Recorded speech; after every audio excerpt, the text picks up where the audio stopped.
പ്രിയമുള്ളവരെ നമസ്കാരം. സമീപനത്തിൻ്റെ ഏറ്റവും പുതിയ ഒരു എപ്പിസോഡിലേക്ക് നിങ്ങൾക്കേവർക്കും സ്വാഗതം. ഇന്നത്തെ നമ്മുടെ വിഷയം പ്രവാസികളാണ്. പ്രവാസികളുടെ പ്രവാസ ലോകത്തെ ജീവിതവും അവരുടെ സമ്പാദ്യവും നിക്ഷേപവും വർഷങ്ങൾക്ക് ശേഷമുള്ള നാട്ടിലേക്കുള്ള അവരുടെ തിരിച്ചുപോകലിൻ്റെ ആഗ്രഹങ്ങളുമാണ്. വിഷയത്തിലേക്ക് കടക്കുന്നതിന് മുമ്പ് നിങ്ങൾ ആദ്യമായിട്ടാണ് ഈ ചാനലിൽ ഒരു വീഡിയോ കാണുന്നതെങ്കിൽ ദയവായിട്ട് ചാനൽ സബ്സ്ക്രൈബ് ചെയ്യുക. സമ്പാദ്യവും നിക്ഷേപവും വിവിധ ഇൻവെസ്റ്റ്മെൻറ്റ് ഓപ്പർച്യൂണിറ്റികളുമാണ് ഈ ചാനലിൽ ഞാൻ നിങ്ങളുമായിട്ട് സംവദിക്കുന്നത്.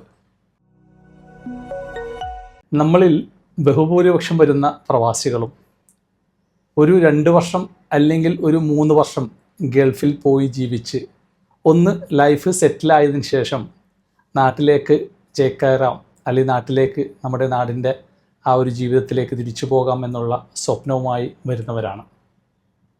എന്നാൽ 80% അതല്ല 95% ആളുകളും ഈ 2 വർഷം 3 വർഷം എന്ന് പറയുന്നത് 20 വർഷമോ 30 വർഷമോ ഇനി അതല്ല 40 വർഷം വരെയും ഈ ഗൾഫിൽ ജീവിക്കുന്ന ആളുകളാണ് എന്നുള്ളതാണ്. എന്നാൽ ഇത്രയും നാളുകൾ ഈ 20 വർഷവും 30 വർഷവും ഗൾഫിൽ ജീവിച്ചാൽ പോലും കിട്ടിയ വരുമാനത്തിൽ നിന്നും കൃത്യമായ ഒരു പണം മാറ്റിവെച്ച് അതിലൊരു കൃത്യമായ നിക്ഷേപം നടത്തി നാളെ നാട്ടിലേക്ക് പോയാൽ കൃത്യമായിട്ട് ജീവിക്കാൻ പറ്റുന്ന രീതിയിലുള്ള ഒരു നിക്ഷേപമില്ലാത്തവരായിട്ടാണ് ബഹുഭൂരിപക്ഷം പ്രവാസികളും നാട്ടിലേക്ക് പോകുന്നത് എന്നുള്ളതാണ് ഏറ്റവും വിഷമകരമായിട്ടുള്ള ഒരവസ്ഥ എന്ന് പറയുന്നത്. അപ്പോൾ അതുകൊണ്ട് തന്നെ നാം ഈ പ്രവാസ ലോകത്ത് ജീവിക്കുമ്പോൾ ഏറ്റവും പ്രധാനപ്പെട്ട ഒരു കാര്യം, കിട്ടുന്ന വരുമാനത്തിൽ നിന്നും ഒരു നിശ്ചിത എമൗണ്ട് മാറ്റിവെച്ച് അത് മനസ്സിലാക്കി പഠിച്ചതിന് ശേഷം ഏറ്റവും സേഫ് ആൻഡ് സെക്യൂർഡ് ആയിട്ടുള്ള ഒരു സ്ഥലത്ത് മാസാമാസം ഇൻവെസ്റ്റ്മെൻറ്റ് ചെയ്തു പോവുക എന്നുള്ളതാണ്. അതിലൂടെ നിങ്ങൾക്ക് സ്വാഭാവികമായിട്ടും നാളെ പ്രവാസ ലോകത്തു നിന്ന് തിരിച്ച് നാട്ടിലേക്ക് പോയാൽ പോലും ഒരു വരുമാനം കിട്ടുന്ന ഒരവസ്ഥയിലേക്ക്, ഒരു ജീവിതക്രമത്തിലേക്ക് നിങ്ങൾക്ക് ഓരോരുത്തർക്കും മാറാൻ സാധിക്കുമെന്നുള്ളതാണ്. അപ്പോൾ അതുകൊണ്ട് തന്നെ പ്രവാസ ലോകത്ത് ഉള്ള വ്യക്തികളോട് പ്രത്യേകമായിട്ട് എനിക്ക് സൂചിപ്പിക്കാനുള്ളത്, നിങ്ങൾ കൃത്യമായിട്ടുള്ള സമ്പാദ്യശീലം കൊണ്ടുവരിക ജീവിതത്തിൽ.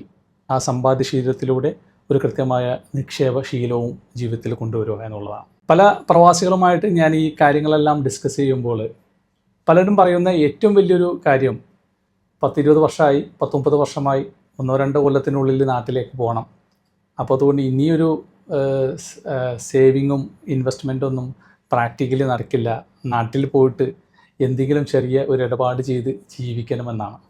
അങ്ങനെ പോയി ജീവിക്കാൻ ആഗ്രഹിക്കുന്ന ആളുകളോട് വളരെ കൃത്യമായിട്ടുള്ള കുറച്ച് കാര്യങ്ങൾ എനിക്ക് ഉണർത്താനുണ്ട്.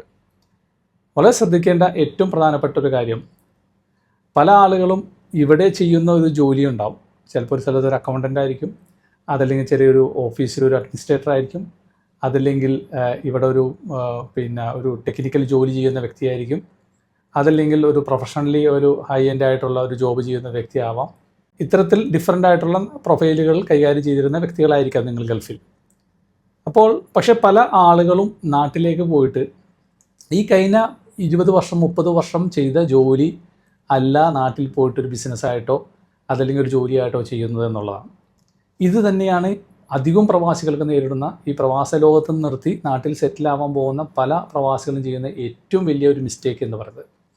നമുക്ക് കഴിഞ്ഞ 15-20 വർഷമായിട്ട് എക്സ്പീരിയൻസ് ഉള്ള ഒരു ജോലി ഉണ്ടല്ലോ, നമുക്ക് അനുഭവ സമ്പത്തുള്ള ഒരു ജോലി, നമുക്കതിൻ്റെ സ്ട്രെങ്ത്തും വീക്ക്നെസ്സും അറിയാവുന്ന ഒരു ജോലി.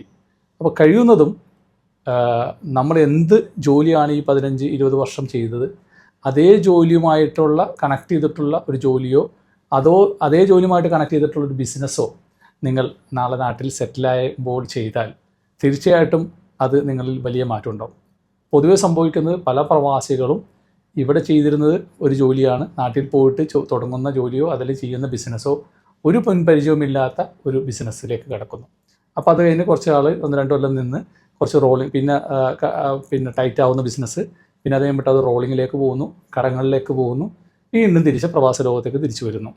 അപ്പോൾ അതുകൊണ്ട് പ്രവാസ ലോകത്ത് നിന്ന് കൃത്യമായ ഇൻവെസ്റ്റ്മെൻറ്റുകളും അതുപോലെ തന്നെ മറ്റു ബാക്കപ്പുകളൊന്നും ഇല്ലാത്ത ആളുകളാണെങ്കിൽ ദയവായിട്ട് നിങ്ങൾ നാട്ടിലേക്ക് ചെന്ന് കഴിഞ്ഞാൽ നിങ്ങൾ എന്ത് ബിസിനസ്സാണോ ഇവിടെ ചെയ്ത് ആ ഒരു ബിസിനസ് മാത്രം ചെയ്യാൻ ശ്രമിക്കുക എന്നുള്ളതാണ്. ഇനി അതല്ല, നിങ്ങളൊരു മിനിമം ഒരു 5 കൊല്ലമെങ്കിലും ഇവിടെ ഉണ്ട് എങ്കിൽ, വേണ്ട 3 കൊല്ലമെങ്കിലും നിങ്ങളിവിടെ ഉണ്ടെങ്കിൽ ഇനി അതല്ല, നിങ്ങൾ ഒരു 1-2 കൊല്ലമെങ്കിലും മിനിമം ഇവിടെ ഉണ്ടെങ്കിൽ ആ ഉള്ള നാൾക്കെങ്കിലും കിട്ടുന്ന പൈസയിൽ നിന്ന് കുറച്ച് മിച്ചം വെച്ച് അത് ഏതെങ്കിലും ഒരു സ്ഥലത്ത് പ്രത്യേകിച്ച് മ്യൂച്വൽ ഫണ്ട് പോലെയുള്ള സ്ഥലങ്ങളിൽ, ഏറ്റവും സേഫ് ആൻഡ് സെക്യൂർഡ് ആയിട്ടുള്ള മ്യൂച്വൽ ഫണ്ട് പോലെയുള്ള സ്ഥലങ്ങളിൽ ഇൻവെസ്റ്റ് ചെയ്ത് അതിലൂടെ ഒരു വരുമാനം, ഒരു കുറച്ച് ആസ്തി, ഒരു ഇൻവെസ്റ്റ്മെൻറ്റ് എങ്കിലും ഉണ്ടാക്കിയെടുക്കാൻ ശ്രമിക്കുക എന്നുള്ളതാണ്. ഈ വിഷയവുമായി ബന്ധപ്പെട്ടുകൊണ്ട് ഇനിയും ഒരുപാട് കാര്യങ്ങൾ എനിക്ക് നിങ്ങളുമായിട്ട് സംവദിക്കാനുണ്ട്. പ്രത്യേകിച്ച് പ്രവാസ ലോകത്തു നിന്ന് നാട്ടിലേക്ക് സെറ്റിലാകുന്ന ആളുകൾ ശ്രദ്ധിക്കേണ്ട കാര്യങ്ങൾ, അത്തരം കാര്യങ്ങളുമായി ബന്ധപ്പെട്ടുകൊണ്ട് അടുത്ത വീഡിയോയിൽ ഞാൻ വരുന്നതായിരിക്കും. നന്ദി, നമസ്കാരം.